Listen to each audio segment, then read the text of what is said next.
What's up, y'all? This is Brave, and I'm back for another review of Love and Marriage Huntsville.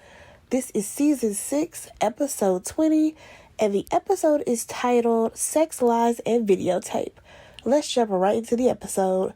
So, Martell is still going on about how there will be no Scout without Holt.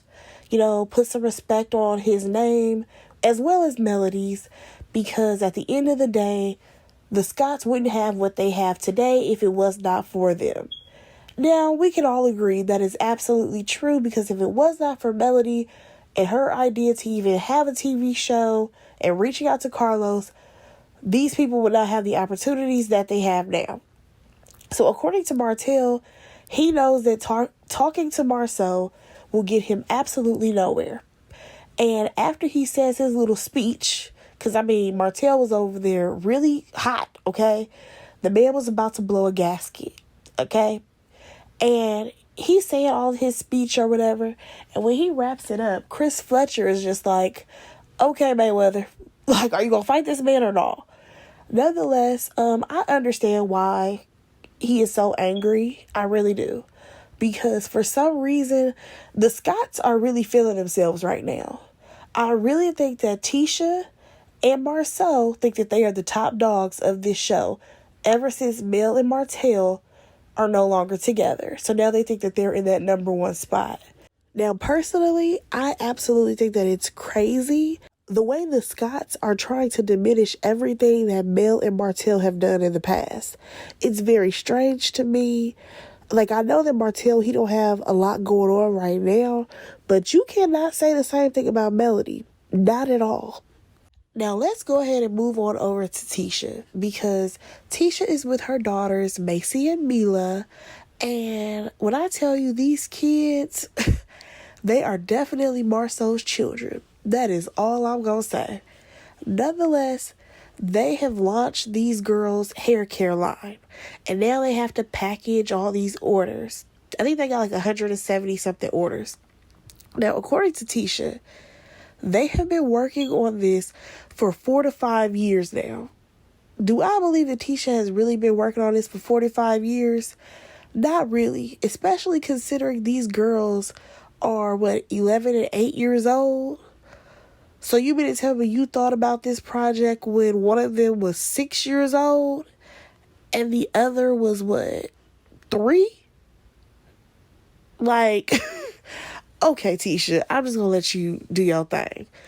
If you were to ask me, I personally think that this is Letitia's business. And I think that maybe at some point, if it does continue to be a big business for them, then the girls will actually inherit it. But as of right now, considering these girls are young and the adults are doing most of the work, again, I'm giving this whole thing a side eye. But nonetheless, she's telling her daughters how they're entrepreneurs at a young age. And while she's giving this whole speech, I'm not trying to be a hater, but I'm just like, could you please be for real right now? This is just a business that's in your kid's name. They aren't doing any legal paperwork. They aren't even packaging these orders out properly, if we want to be technical, because me personally, please do not send me hair products in a mailer like that, because there's always a chance that it will spill. And none of those bottles that were on that table had the proper seals, you know what I'm saying, for shipping. But you know what? This is their first run with this, so I'm just going to let them do their thing. Next thing you know, Marceau shows up. And he comes over to be a dictator. He wants to take control of everything. We need an assembly line. This isn't organized and all of this stuff. And I'm just like, here we go. Another scene with Tisha and Marceau. So, like I said, these kids were supposed to be packing these orders, but next thing you know, they exit the room so that way we can actually get the adults to talk. Now, Tisha and Marceau, they sit down, they talk about the girls. Now, Macy, who I believe is the older one, she seems to be more involved in the business because she's trying to figure out where the money is going. Even she know that her parents are a little bit crooked. So she trying to make sure that the money is going to Mila and Macy and not to just the Scotts, as in her parents. That's what I think.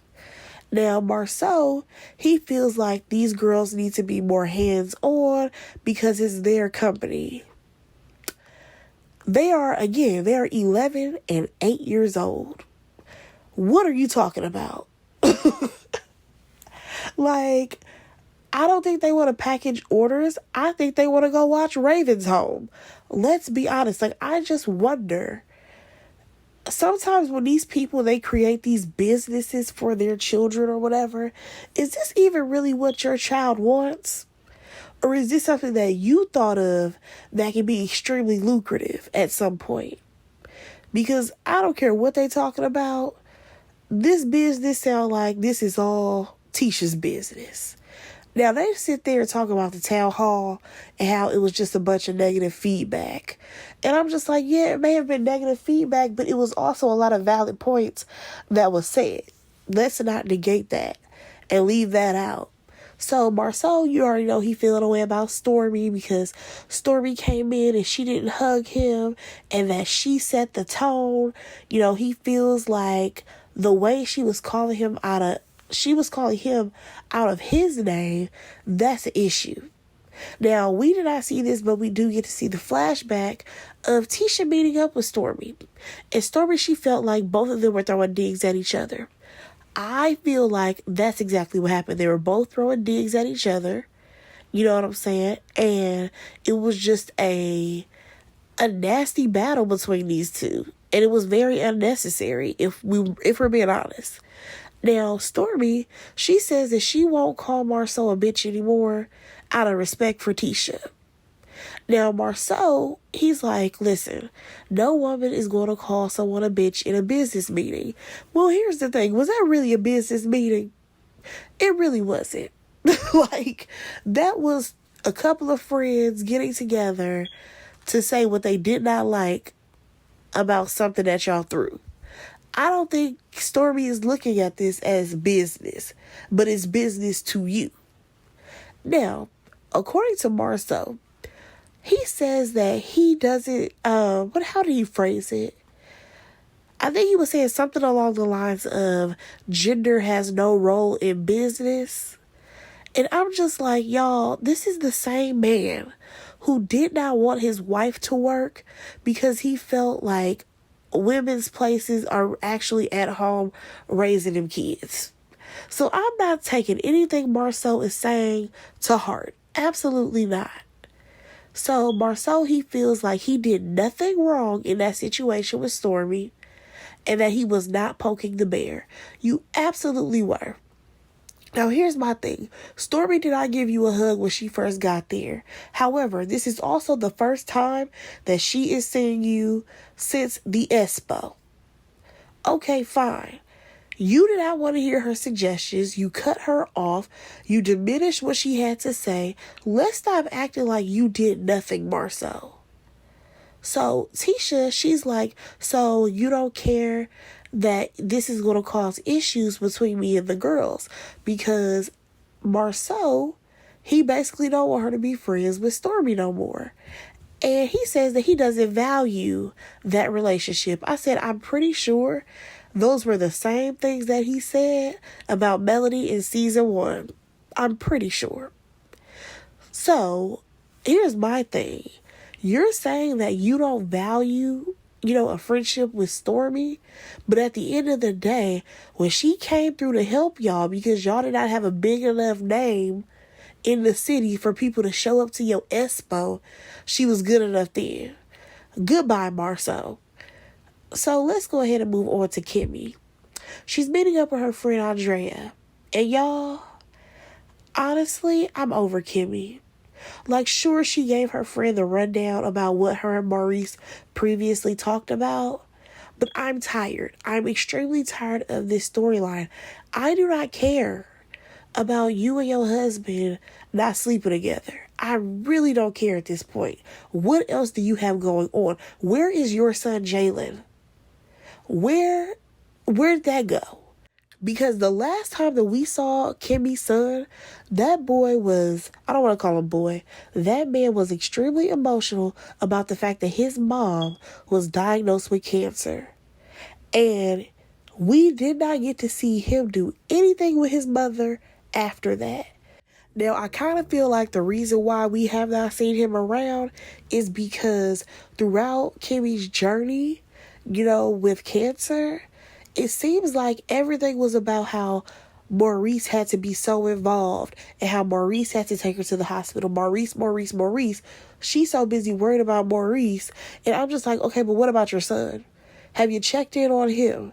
Does he get to take you to the hospital sometimes? Like, what was going on there? Like, I think that it's crazy that we have no scenes with Kimmy and her child, but we got to see her whine about how she can't sleep with her husband. What is going on? Hell, I would rather them even bring back Kiowa so that way they can talk about how co-parenting is going better now. I need something else. Like, I really do not care about Kimmy's friend bringing her sex toys. I do not care. But y'all, I'm just going to go ahead and move on. So next we see Tisha and Marceau. They are filming a little, I guess, Instagram or video, I guess you could say, for their Bet on Black event that they plan on having. Letitia is struggling because she has no idea how to be sexy. All right, y'all. Tisha goes on to explain to us how they have a Letitia and Marceau Scott Foundation. But then there's also other organizations underneath that nonprofit, I guess. And this one is called Every Child Deserves a Place to Call Home Foundation. I know, very lengthy, but that's what they called it. And for that foundation, they plan on building a house or doing renovations on a house for a kid because every kid deserves a home.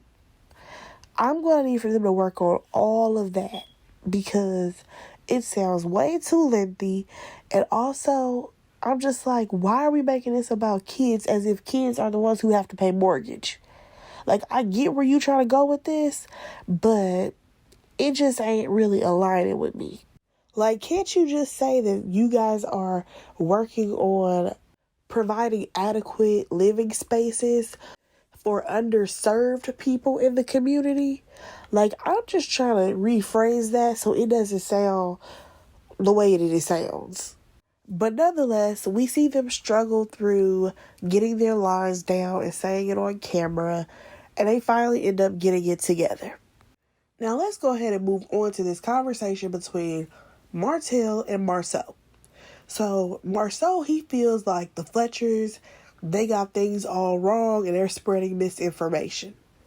Now, when he sits down with Martell, he feels like, listen, man, why are you sitting up here acting like you were the one who shut it down for Mel to speak at the Expo?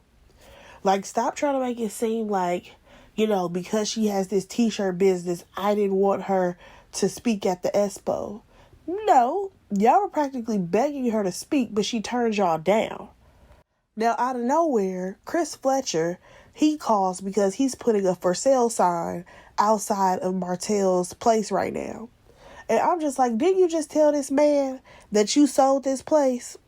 I feel like Fletcher just wants this man up out of there. Sold or not sold, he just wants Martell to go. So next thing you know, Fletcher comes in and Marceau is like, listen, I think that y'all were basically gossiping about what we said at the dinner table and what y'all said wasn't true. However, Chris, he goes on to tell him verbatim what happened. Like, no, y'all said y'all wasn't going to pay people who had a t-shirt business. So now you have Marceau trying to move the goalpost and change where he's coming from with this. I'm like, how many times are y'all going to switch it up as to why y'all Expo wasn't Expo and how it should have been? Like, I'm just so over it. So he's sitting up here talking about we just didn't want anyone who has a platform to speak from a place of having a platform. Because when a platform does what a platform can do for you, that platform be platforming. I said, sir, what are you talking about? Like, I feel like he was talking in circles that entire time. And one thing that I will say is that even though, Mel and Martell, they may not always see eye to eye. However, Martell is really adamant about this and how Marceau is really trying to discredit everything that Mel has done. And like Martell said in his confessional, at the end of the day, you would not even have all the opportunities that you have right now, Marceau, if it wasn't for the platform. So for you to sit up here and try to minimize Mel to, oh, well, she only sells t-shirts, but I'm doing real estate. Like, why is it that you keep thinking that real estate and you being a contractor is so much better than what everybody else has going on? Because this definitely makes me wonder, what do you think about Kimmy? Because Mel, we see she has her hands in many pots. Baby girl has multiple streams of income. When it comes to Kimmy, she left a nursing job to do what again? Isn't she like Maurice's assistant or something? I don't know what Kimmy does for a living at this point. But I'm just saying, like, you must think very little of Kimmy if this is how you view Mel. Now, y'all, here goes Marceau switching it up again, because he's talking about because not only do people view the successes, but they also want to hear about their failures. People in the audience, they had multiple failures, and we're not afraid to talk about it. What are you talking about? Because y'all didn't talk about no failures when y'all was up there on that stage. Like... This man is literally trying to rewrite history. What are we doing here? Like, you're sitting up here questioning Martell. When did he have a failure in business? Sir, was you going to get on that stage and talk about this $5 million lawsuit that you got? Because that sounds like a failure in business. So now this man, Marceau, is talking about because, I'll talk about my bankruptcy. No. The only reason why you're even mentioning your bankruptcy is because Mel just threw that in your face, how you had to file for bankruptcy because your finances weren't in order. So things are starting to get a little heated, right? And at one point, Marceau, he's like, that's why I wouldn't allow you to speak on the stage. And that's why I wouldn't pay you to Martell. And I'm just like, wait, what do you mean you didn't allow Martell to say nothing on stage?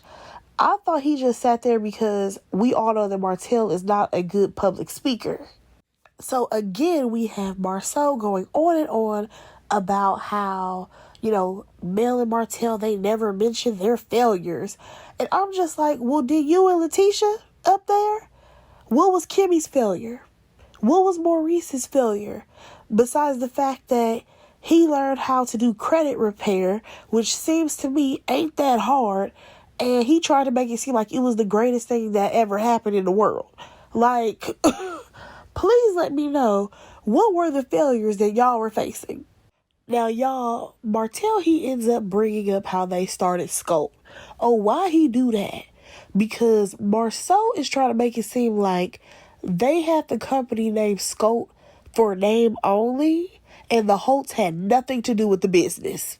So now you have these two men going back and forth about who did what in the company, who didn't do what, who spent money, who didn't spend money. I'm just like, really? Like, I'm sorry. Seeing these two argue, it was kind of annoying because I already knew that we weren't going to get anywhere out of this conversation. Because now you have both of them whining about how this person loaned money, the other one didn't loan money. I'm just like, what the hell is going on here?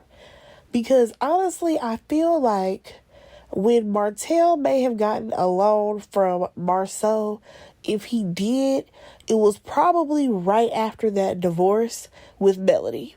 Because if y'all can recall, in that divorce, I don't think that everything was so much split 50-50 just because all the businesses got dissolved. You know what I'm saying? And the money that you had already accumulated, that had to be split out certain ways. I just think that at that time, Martell was probably down bad a little bit for some money. And that is how we got to the point of him being bought out of Scope. But honestly, in this moment, I have no idea how any of that is relevant as to why Marceau is still acting like He is the king of real estate. He's the only one who has an opinion that matters. And at the end of the day, he ain't paying none of y'all for y'all time at the expo. Now, we actually end this scene with, what's his name, Marceau. He invites Chris to his Bet on Black event. Whoop-de-doo. Let's move on. All right, now let's go ahead and slide on over to Melody. She is looking good. She got the legs out, you know what I'm saying? And she is at this restaurant in, I think she said mid-city or mid-town of Huntsville. The restaurant looked really cute, okay? So she's meeting up with her girl Kiki. Now, Kiki has to give Mel the rundown on the fact that she's still feeling sick. That's why she couldn't come to Tiffany's baby reveal. And the doctors are still running tests on her. So Mel, she goes on to tell Kiki about what happened at the town hall and how there was all this tension between Marceau and Stormy. So Kiki is like, well, Stormy basically said that Marceau was being cheap out here and he was asking for $100. And Mel is like, well, I just think it's crazy that these multimillionaires are arguing about $100. And I agree. It is ridiculous. But like Kiki said, it's all in the way Marceau approached the situation. Now, Kiki, she does say that Marceau from back in the day was very different. But you already know, now that he on the platform, y'all, this man is feeling himself right now. So Mel, she ends up asking Kiki, like, hey, what's going on with you and Tisha? Have you guys, like, mended your friendship?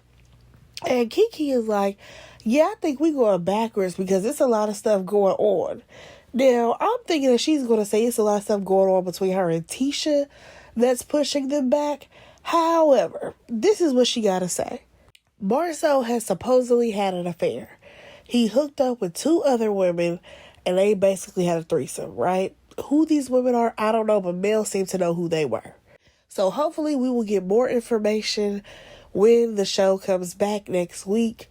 Listen, the preview for the next episode, it actually looks pretty interesting because the way Kiki almost drowned her cousin Tisha with that whatever drink that was she threw at her, y'all, I was taken aback. That was not like the typical throw a drink on somebody. Y'all, I feel like Tisha was fighting for her life. It looked like she was about to drown. I'm excited to see that part. But y'all, let me know what y'all thought about this episode. Go ahead and like, comment, and subscribe to my channel. And I will talk to y'all in my next review. Bye, guys.